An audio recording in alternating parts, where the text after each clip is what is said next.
Tourist family திரை விமர்சனம். Sasikumar, Simran, Yogi Babu, MS Bhaskar, Ilango Kumaravel, Mithun Jaishankar மற்றும் பலர் நடிப்புல, அபிஷன் ஜீவிந்த் இயக்கத்துல, ஷான் ரோல்டன் இசையில வெளிவந்திருக்கும் படம் தான் டூரிஸ்ட் ஃபேமிலி. படம் எப்படி இருக்கு வாங்க பார்க்கலாம். ஈழ தமிழரான சசிகுமார் தனது மனைவி சிம்ரன் மற்றும் 2 மகன்களுடன் கள்ளத்தனமாக இலங்கையில் இருந்து தமிழகம் வருவதோடு சட்டவிரோதமாக சென்னையில் குடியேறி வசிக்க தொடங்குகிறார். சசிகுமாரின் குடும்பம் ராமேஸ்வரத்திற்கு வந்த அதே நாளில் அங்கு குண்டுவெடிப்பு சம்பவம் ஒன்று நடக்க, இதற்கும் சசிகுமாரின் குடும்பத்திற்கும் தொடர்பு இருப்பதாக நம்பும் காவல்துறை அந்த குடும்பத்தை பிடித்து வழக்கை முடிப்பதற்கான முயற்சியில் ஈடுபடுகிறது.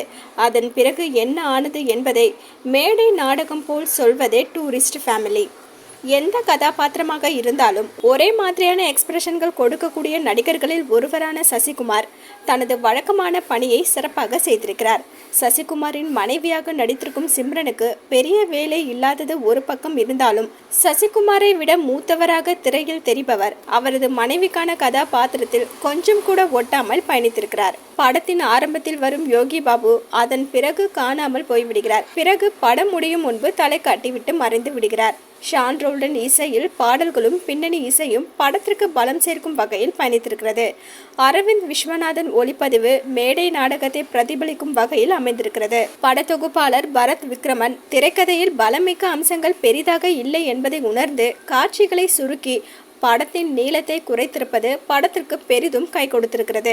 எழுதி இயக்கியிருக்கும் அபிஷன் ஜீவிந்த் ஈழ தமிழர்களின் அவல நிலையை கதைக்கருவாக வைத்து கொண்டு திரைக்கதை அமைத்தாலும் அதை நகைச்சுவையாக சொல்ல முயற்சித்திருக்கிறார்.